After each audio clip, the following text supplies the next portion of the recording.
আপনারা সবাই জানেন যে আমাদের বিদ্যুৎ বিভাগের সাথে ইন্ডিয়ার আদানি গ্রুপের একটা পাওয়ার পারচেজ এগ্রিমেন্ট হয়েছিল 1600 মেগাওয়াট বিদ্যুৎ আমদানির জন্য বাংলাদেশে।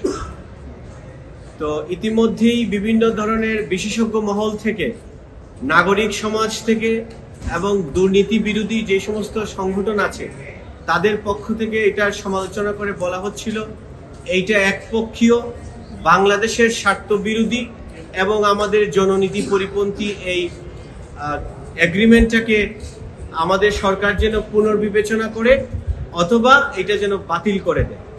তো আমরা দেশের সচেতন নাগরিক হিসাবে, আইনজীবী হিসাবে আমরা সরকারকে নোটিশ দিয়েছিলাম আদানি গ্রুপের সাথে ওই অন্যায্য অসম চুক্তিটা পুনর্বিবেচনা করতে অথবা বাতিল করে দিতে।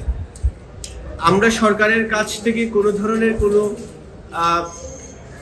কিছু লক্ষ্য করিনি দেখে আমরা হাইকোর্টের দ্বারস্থ হয়েছিলাম।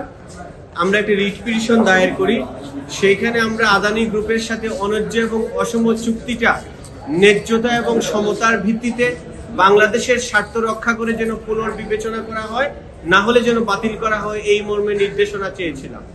আজকে মহামান্য হাইকোর্ট বিভাগ আমাদেরকে শুনেছেন, রাষ্ট্রপক্ষকেও শুনেছেন, শুনে একটা রুল ইস্যু করেছেন যে অসম এবং অন্যায্য বাংলাদেশের স্বার্থের পরিপন্থী এই চুক্তিটা বাতিল করার জন্য কেন নির্দেশনা প্রদান করা হবে না, এই মর্মে রুল ইস্যু করেছেন।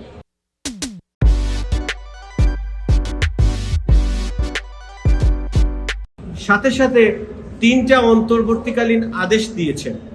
এর মধ্যে একটা আদেশ হলো এই চুক্তিটার সিগনেচারের পূর্বে আদানি গ্রুপের সাথে যে দর কষাকষি হয়েছিল সেই দর কষাকষি সংক্রান্ত যত মিনিট আছে এবং যত আপনার তথ্য উপাত্ত আছে, ডকুমেন্টস আছে, সেইগুলো 1 মাসের মধ্যে আদালতের সামনে উপস্থাপনের জন্য নির্দেশ দিয়েছে এবং একটা কমিটি গঠন করতে নির্দেশ দিয়েছেন, হাই পাওয়ার্ড কমিটি।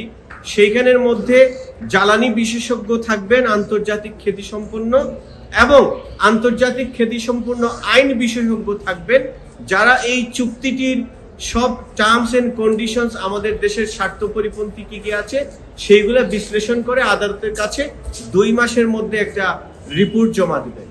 আরেকটা কমিটি গঠন করতে বলেছেন রাষ্ট্রের সংশ্লিষ্ট কর্তৃপক্ষকে এই চুক্তির আপনার যে প্রসেসটা আছে এই প্রসেসটা সম্পর্কে ইনকোয়ারি করে একটা রিপোর্ট জমা দেওয়ার জন্য একটা কমিটি গঠন করতে বলেছে।